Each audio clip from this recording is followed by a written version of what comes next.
Hello, hi, and welcome back to Jolly Julie's Crafts. Today we're doing an extra fun project. This table and these two tables there are going to be painted because they are in kind of rough condition, and I just want to give them a little loving, you know? So I'm going to come back into the shot. Here we go. So what we're going to be using today to do painting is this Rust-Oleum, oh, that's a French one. The Rust-Oleum Chalked Ultra Matte Paint in Chiffon and Cream. I'm going to be doing 2 coats on each. I have this lovely chalk paintbrush. This is what it's called, I think. Oh, I keep giving you the French side, sorry. Here we go. So I'm going to paint each of these 2 coats. I've never done this, so I'm super excited. The first thing I need to do is to mix up this paint. Okay? So it'll just take a second here. It's beautiful paint though. I was looking for more of a white color, but they didn't have them when I wanted, and I just wanted to pick it up and get it done with, right? So mix it. Okay, chalk paint is amazing to work with. You don't need that much of it, and then also it dries very quickly. I've used chalk paint in projects and stuff like that, but I've never used it to paint any kind of furniture, so I'm super excited to see how it's going to turn out. Let's see. But I've watched many a YouTube tutorial, so hopefully I don't mess it up too badly, but we shall see, shan't we? Okay. That paint sticker. Just kind of, okay. Alright guys, here we go. Okay, I'm gonna paint. Looks like there's something on there. Take that bad boy off. Now when I'm painting, I always wear my my painting smock because I am notorious for getting stuff everywhere all the time. So we're just gonna, now the first coat is gonna look patchy, right? Just like it does with every single project that you do. Whether it's covering up wood beads, whether it's covering up a table, the first coat, because you don't apply it thickly, is just gonna look a little bit patchy, okay? So what I'm gonna do is I'm gonna paint these, and then I will show you what the first coat looks like, and then I will come back to you, okay? So this is how it looks after 1 coat. Those 2 also over there. That one still drying, the rounder one. So I'm going to go ahead and put a second coat on it because, as you can see, it's looking pretty liney. And this one was the first one I did, so I was more like reticent with my strokes. And so this one might require 3 coats, I'm not sure, because I was nervous. You see, nervous. So I'm just going to go ahead and paint another coat on these bad boys. It took about maybe half an hour to paint all 3. The first coat, maybe 45 minutes. So usually you should wait like half an hour between coats, and effectively I have. So that's good. And then after that's done, the second coat, I'll show you what it looks like. Okay guys, hang on. Okay guys, so this is after 2 coats. Just to zoom you in a bit. And you can see that it's still quite patchy, right? So, okay, focus. It's not focusing. Let me just zoom in, zoom out. There we go, that's better. So, in the other furniture over here, oh, that's my arm. Is still a little bit patchy too. So what I'm gonna do is I'm gonna be taking, I've started to take like this size paintbrush here, like just a smaller paintbrush, and kind of go in and maybe do these edges because I'm finding this paintbrush here is just too big and clumsy, right? Too big and clumsy. You see all those bristles are so big, right? So I'm finding that to get around the corners and maybe the edges, that I should be using this smaller brush because it's better coverage and it's more precise and not so sloppy. And I want my end product to look really cool and really nice.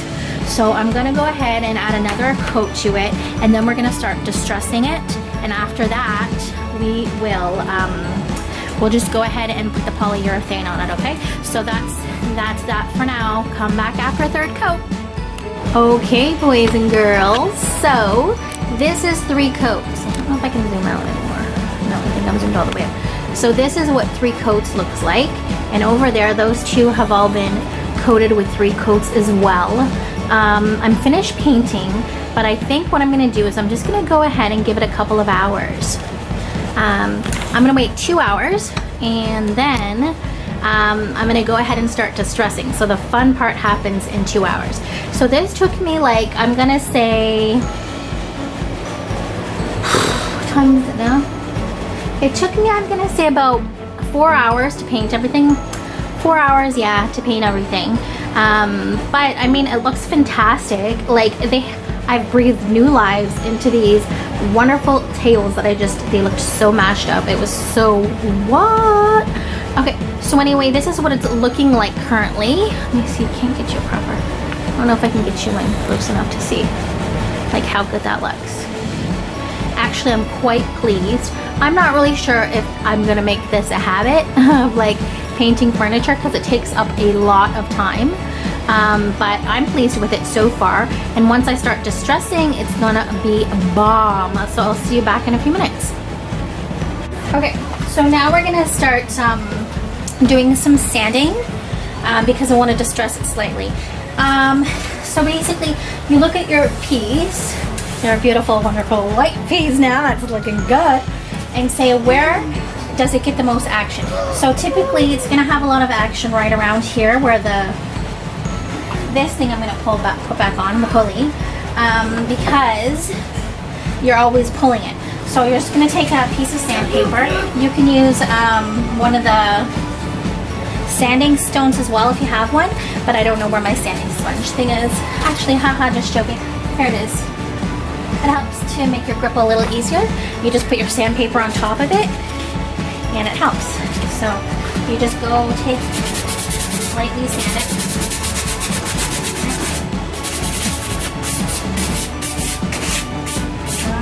Around the jar's edges.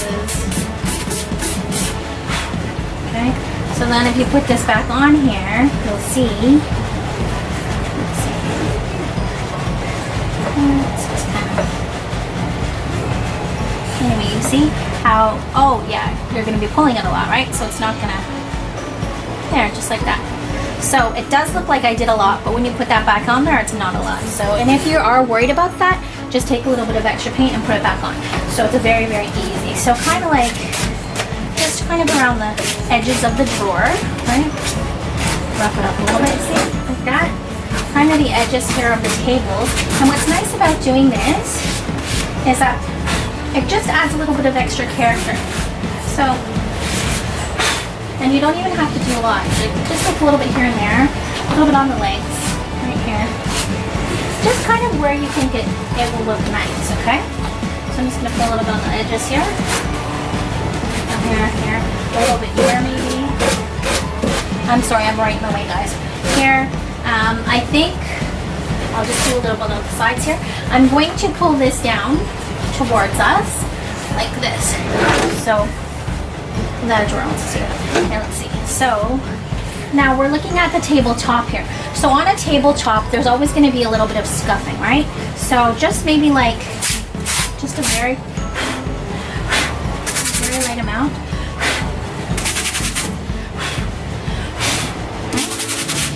Just kind of here and there. Right? See, that's a little bit of scuff there. You can see it a little bit right there. Just a little bit here. Okay. You want it to stay mostly, right? But like little scuffs like that, just add a little bit of character. Do it with a light hand. That way it's not super, super scuffed. But just enough to kind of like make it look like a little distressed. So up on the corners, up on the back a little. You know what I mean? This is the fun part, right? Let's see. Just little scuff marks, right? Just to make it look well loved. I can't breathe that far. just like little tiny marks here. So I've done it around the corners, I've done the front.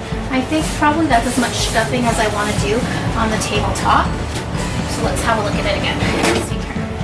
Thank you. Drawer. Okay. I think that one didn't really come off. So I'm just going to have a little bit of a go at it again.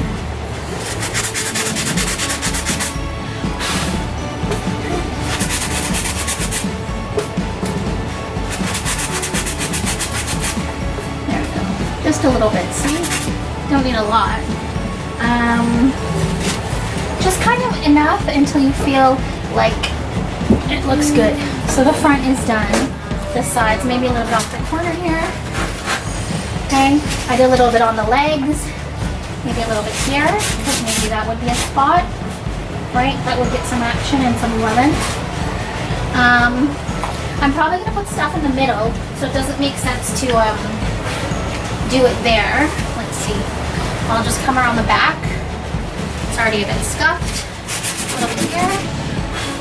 Kind of on the corners and stuff, because you know, that's kind of where the stuff gets banged, right? Just a little bit on the outside corners here. Yeah. A little over here maybe. And it's super easy, and this is really for me the fun part, because it just makes it look a little bit more loved, right?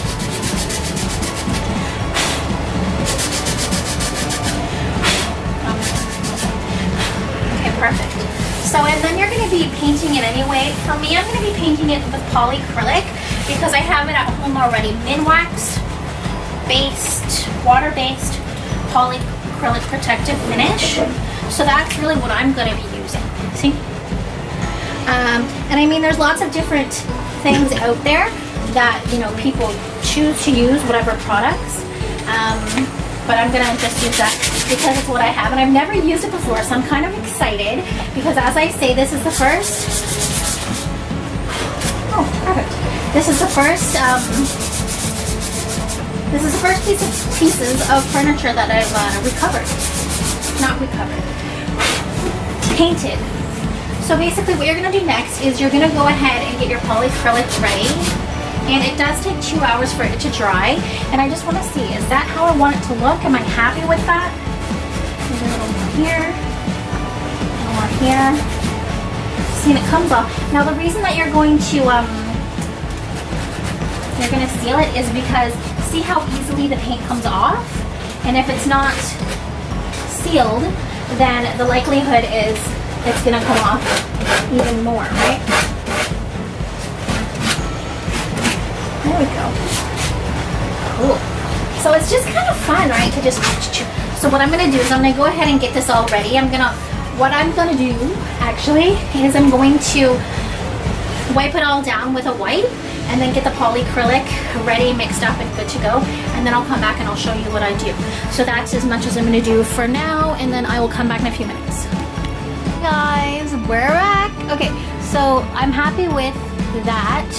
I'm even more happy with the distressing on that guy right there. Looking good. So now what we're gonna do is we're gonna come back over here, leave myself some space, and I have polyacrylic right here. And I'm gonna go ahead and mix it. We need to mix it like 800,000 times apparently. So I'll just mix that. Put this down here. And, okay. So, as you can see, it's kind of a white color. So it's kind of a white color. See? Ooh, I don't want to spill it. And it seems very liquidy. You're supposed to use a synthetic brush. I could only use this. I didn't want to use my chalk paint brush. So I'm just going to go ahead and start applying it. And that's kind of, it's easy peasy actually. It says when you're done, so you let it sit for 2 hours, and then when you're done you come and sand it and then let it sit for another 2 hours, because it looks like there's going to be a fair amount of bubbles in here. Let's see, let me try and avoid that. This down. Yeah, it looks like there's going to be a fair amount of bubbles, so I think if you just work with it a little bit, it seems to get rid of the bubbles. So let's just see that. Okay, so easy peasy. I'm gonna turn off the camera, and when it's done, I will come back to you guys. Okay guys, so here is the kind of the finished product. I'm not sure if you can really see it. It's a bit shiny. So all we have to do is now wait. Let me see if I'll zoom you in. I think you're already zoomed in. No. So you can see that it is a bit shiny. Right there, you see? I'm gonna leave it with just one coat, and I'm gonna do the other tables as well with just one coat, because I think I don't need 2 coats. But what I am doing is where I distressed it, I put a little bit of extra polyacrylic on it just to seal it up really, really nicely. I guess I'm gonna come back at you when all the tables are all done, and then once I put them in the bedroom where they're going, you can see how they look, okay? So I will come back in a little bit. Okay, so here is this table. This table was really fun to do because it has these, I'll zoom in on it. It has these, so it's just so fun to distress them. And you can see it's a bit shiny now. There's my little light back there, but this is all my crafting supplies. I'm a bit of a craft supply hoarder, unfortunately. And then I'm just gonna spin around and show you the other 2 tables here. So these are done. Let me just move my iPad and phone here out of the way. So these are dry. You're supposed to wait 2 hours, but in fact they're dry to the touch. So I might continue on with my process tomorrow. So this is the final product. So see how I distressed behind the what do you call those? Drawer pull, knob, whatever you like, and see, it's just really a cool thing to do. It looks really, really neat and rustic with the little things there. So I guess, you know what, that's pretty much it for my video today. I'm gonna be having a DIY, I think, because I'm redoing my room. I just want it to look different and new and fresh. And so I'm redoing that, so I'll give you probably a room tour and a DIY next week, because it should be done by then. And I guess that's all I have to say. So thank you for spending time with me today. This is Jillian of Jolly Jilly's Crafts. Please go ahead and click that like button and subscribe to my channel, and please leave a comment down below. Let me know if you've done any projects like this yourself and how they turned out. And I guess that's all for today, so I will see you next Tuesday.